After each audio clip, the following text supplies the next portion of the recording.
Alright, fuckers and fuckheads. Now, I've had a guy that I've been talking to in the background for a while about the needles and seats in his GS450 automatic. So this morning, I broke out a GS450 automatic, and we're going to cover gapping your floats at the same time here. Now, my set has the brass needles. God damn it, Tristan left the pliers over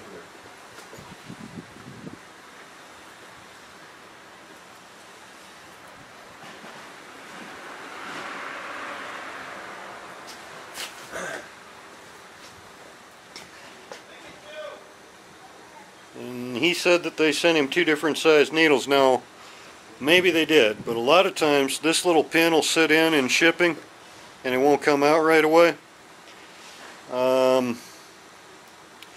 And you can gap these floats. Now, according to the bike and according to which manual you've got, a lot of them will tell you, see that little tab right there on the end of my finger?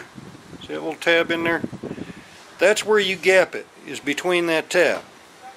And you use a flat feeler gauge. But now if you've got a book that didn't tell you the tab,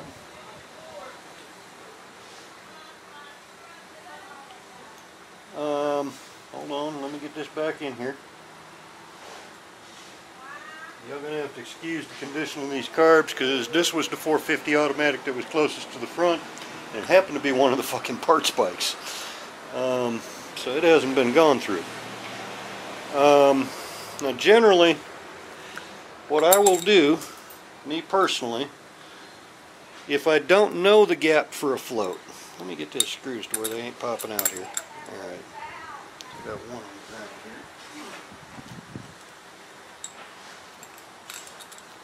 What I'll do is I'll watch that pin in there.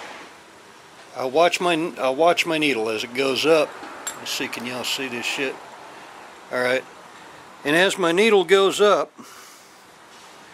I don't know if that's showing in there, I want it to touch with the float almost level. Maybe a cunt hair below. And when that pin touches all the way, I want them to be a little bit less than level. That'll always get a bike started. And then you can gap them out and adjust them any way you need to after that. But what I think he's got the newer style of these Mikunis, and they use needles similar to the Kihins. And I could be wrong, but I couldn't describe it so good in the email to him. And the picture says 1,000 words, and a video throws 27 pictures a second, so I think a lot of times I've gone into these old Mikunis, and one of these rubber tips will be broke off on the newer style needles, and it'll stay up in the needle seat. And a lot of times that's the problem.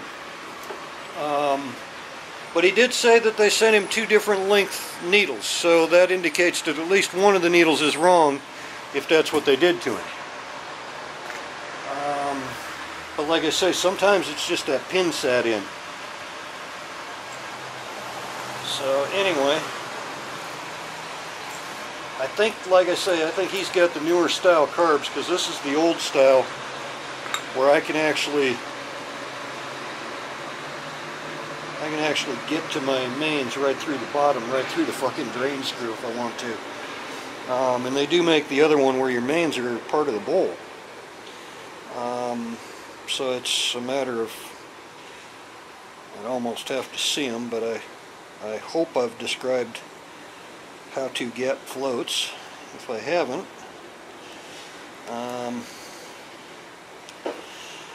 the reason I'm being vague and I'm not being specific to any one bike is because I'm doing this video on gapping floats, really.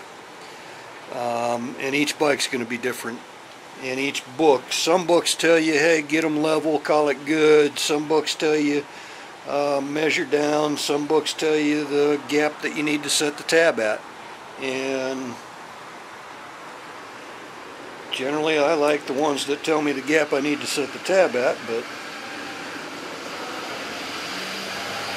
once you've got one bowl to where it's not leaking, if all of your needles and seats are good, you should be able to adjust them all. That's another thing too. Sometimes people don't screw them seats down in all the way, or the washer will bind up on a thread and it won't go down all the way. So I mean, there's a couple of little variables to check there. I hope I was helpful.